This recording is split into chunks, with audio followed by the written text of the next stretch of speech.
370 pounds. He wasn't able to work. He had become very bitter. Yeah. And it's a tragedy. His life was a tragedy. Yes, it is. He started at the zenith and had nowhere to go but down. Right. But for me, he made the greatest film I've ever seen. And also Ambersons. I know that you're a fan of Ambersons was great, but they took that film away from him. Yeah.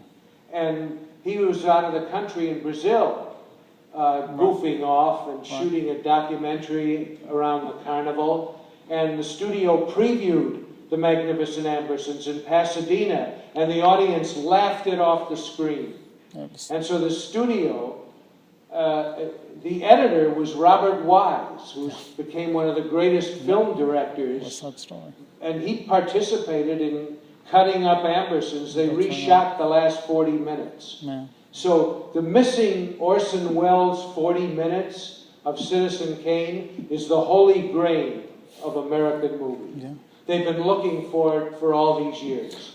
Would you comment about Fritz Lang very quickly? I saw part of your interview with him, and would you talk about him just a second? He asked me about Fritz Lang. I did an interview with Fritz Lang that's been shown all over the world. It was distributed by the BBC. He was about 88 years old at the time, and I went over to his house for one day, for 5 days, 1 week, for an hour a day.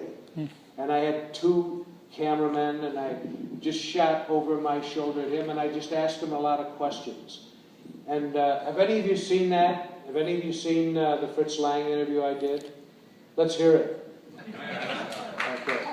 Yeah, I saw it on French television. Yeah. Anyway, he told me an interesting story. He had made some films in the early 1930s in Germany, and they were satires of the rising Nazi Party, the National Socialists.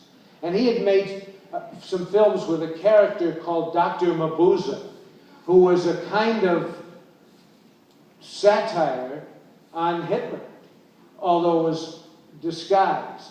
And one day, when the Nazis came to power, 1933, the year after they came to power, Lang was summoned to the Reichs ministry by Joseph Goebbels, who was he was like the spokesman for the Nazi Party. He was the propaganda minister. And Lang thought he was going to die. He thought he was summoned there and they were going to take him to prison and beat him and kill him.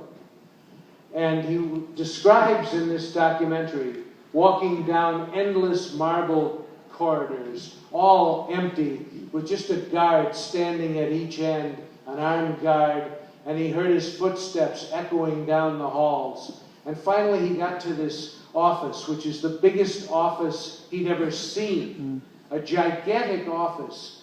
And at the far end of it, on a platform, was Goebbels' desk on a platform.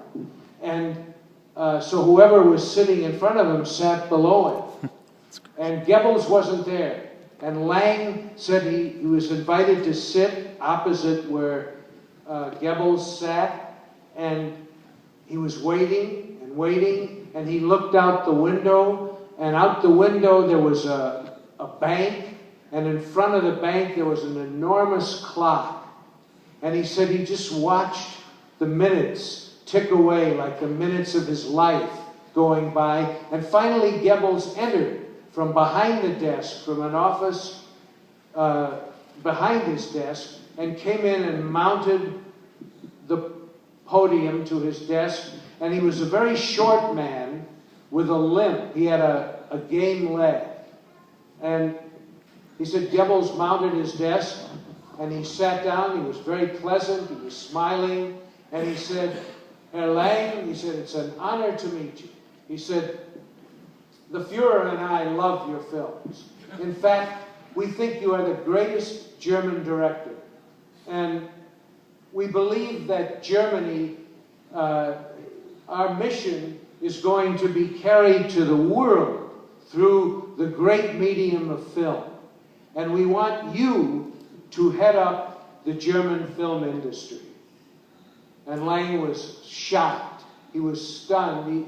He said he muttered, "Thank you, Herr Minister, thank you." He said, "But I have to tell you, I must tell you that my mother is Jewish." And he said Goebbels put his hands together on the desk, and he sat for a few moments, and then he smiled and looked at Lang, and he said, "Herr Lang, we decide who's Jewish." And Lang said, "Thank you, Minister, thank you."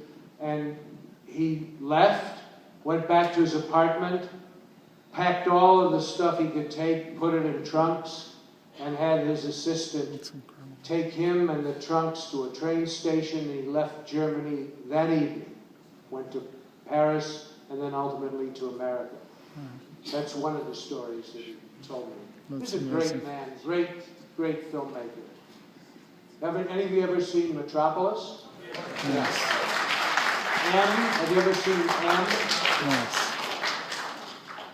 I think Sonny and Cher were in that one. Yeah. Yeah.